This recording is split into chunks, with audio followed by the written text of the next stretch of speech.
Hi, Jake. Alden, what's up, man? I don't think you can see me, but you and I have spoken many times at the junkets, man. And I just want to say it's good to see you again. And you're seriously always one of my favorite people to chat with. So seriously, thanks for taking the time to do this.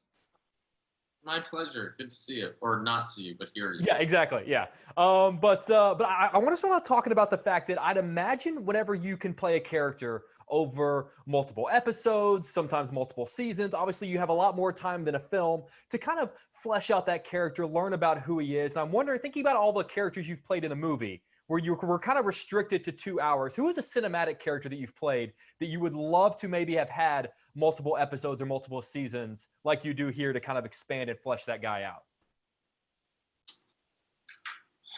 I think Hobie Doyle, the character I played in Hail Caesar, probably. Yes.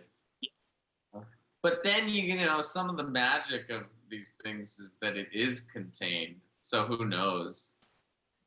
Do you think over the course of multiple seasons that he would have ever figured out how to say that phrase that Ray Fiennes is trying so hard to get him to say?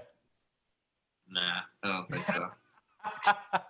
I honestly would watch an entire show with just the two of them. I actually have a question about that scene later. I'll get to it later. But that scene is genuinely one of my favorite scenes of all time. That's so awesome that you said that. Um, one of the themes of the show that I think is so cool is this idea of, just being encouraged to embrace and accept this utopia and just don't question it and just sort of go along with it and just be happy that it's there. So I want to kind of use that as a metaphor for Hollywood. When you get to Hollywood and you get to this business and everyone is just sort of saying, oh, it's so great and it's fantastic, just run with it. What is an aspect of that world that everyone just seems to go along with that you just kind of thought was a little strange, that you just sort of maybe were questioning a little bit at the beginning? Yeah, well, that's a great question. I think, the thing with having a career in Hollywood or the entertainment business is all about defining it for yourself and finding a way through it. And I had a person who took me aside at the end of my first film, and said, you need to be the captain of your own ship, basically, that you have to steer your own thing. And finding a way to do it in a way that is true to you, because there's a lot of kind of general fear, So many sci-fi novels have been very predictive of certain themes that have ended up coming true in some form or fashion down the road. And I feel like all of the cool elements of sci-fi we never get. We get that, like, sometimes we get the dystopian worlds, whether it be Orwell or Huxley or wherever the case may be, but we never get like the hoverboard from Back to the Future 2. Like, we never get the cool aspects of future sci-fi. So I'm wondering, what is a sci-fi element that hasn't come true today that you just wish, like, why isn't that a part of our reality? Honestly, the hoverboard was before you even said that, that was the first thing I thought of. It's like, that looks so fun. It doesn't seem that complicated. Uh, with the things we can do with the internet, we can send people to space, and we can't figure that out. And I think there should be a real serious push in our society. That's, I think, what matters the most right now, is for us to figure out a way to get a frickin' hoverboard real, happening, that people can use. Because, like, that just seems great. So And let's get the hoverboard. I don't know. I don't have Twitter or anything, but whatever we can do to get that trending, because it's just too important. Too much I time feel, has gone by, and the yeah. moment is now. I had the great pleasure of chatting with you for Solo, a movie that I told you at the time that I genuinely really loved, and I loved you in that part. I thought you did a fantastic job.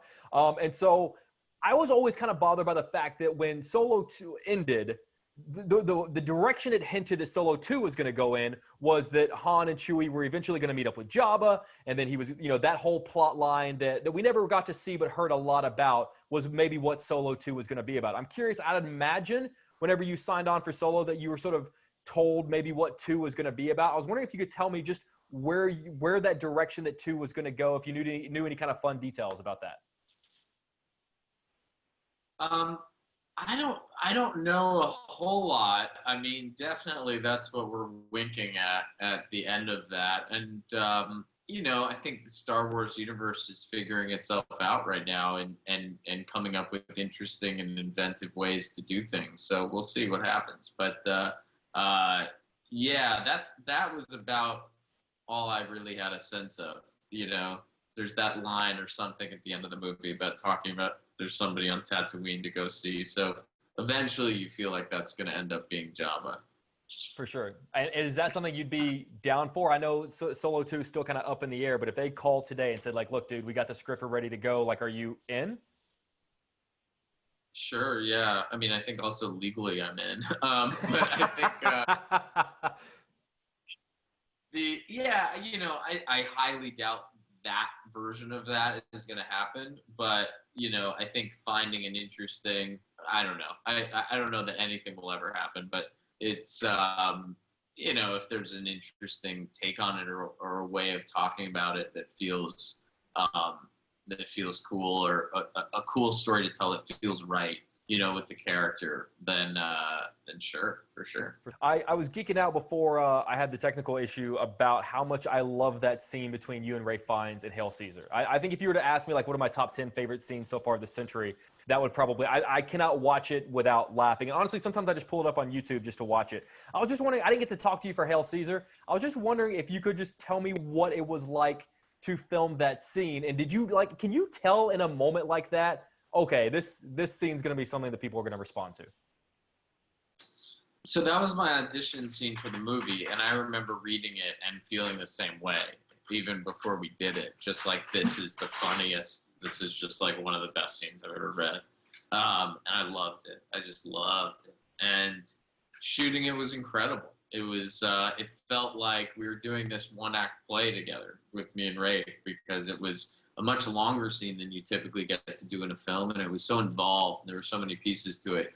And we were like, on that sound stage with a full crew shooting the movie, but also a full period crew in period clothing shooting this old Hollywood movie. So it was a dream. It was great. I just want to talk about the fact that, like, my attitude toward streaming series has changed just within the existence of streaming, period. I used to be very much an advocate of, like, dude, the first season's out, I'm going to spend the whole weekend and binge it. And then I found myself, like, almost in like I don't want to use like the word depression lightly, but like you fly through 10 episodes and then you're like, okay, I'm done. Now what? You have like a whole year and a half till the next season comes out. So lately I've actually been forcing myself, or actually really enjoying whenever platforms just put out like one episode a week, or maybe they start with 3 and then just do 3 a week. I'm sort of curious, like, how do you ingest stuff? Like, how do you, like, do you just binge it all at one time, or are you kind of reverting back to the old days of just like one episode a week? Like, am I going crazy in that I like it that way?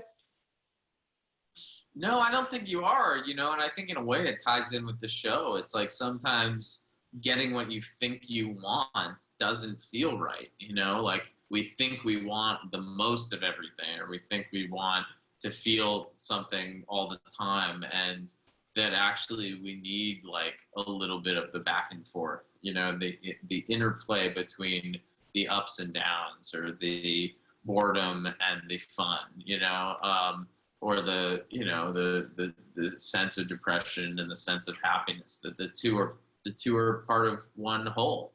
I watch things. I don't watch a ton of television, but when I do, it depends on it. But sometimes I definitely do watch something all in one. Yeah. Yeah. Really quick, one last stupid question, then I'll let you go, just because I thought this would be fun.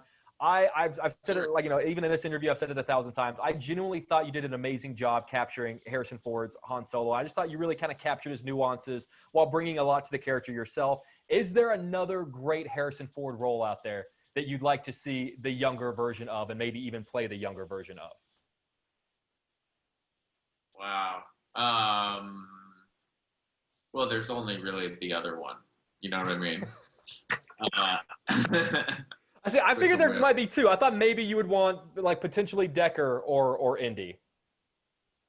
Decker. I haven't seen Blade Runner in a really long time, so I don't really remember. I loved Indiana Jones when I was a kid, though. Yeah, yeah, dude. He's to this day, he's the only man that's ever made a fedora look cool. I've tried. It doesn't work, man. It doesn't work. Hey, man, seriously, you're always such a pleasure to chat with. I really enjoy you and I think the first time we spoke was at Beautiful Creatures, and you've always been a great guy. So I appreciate your time. I appreciate talking to you again, and hopefully next time we do this It'll be in person, so I won't have any technical issues. Right. Yeah.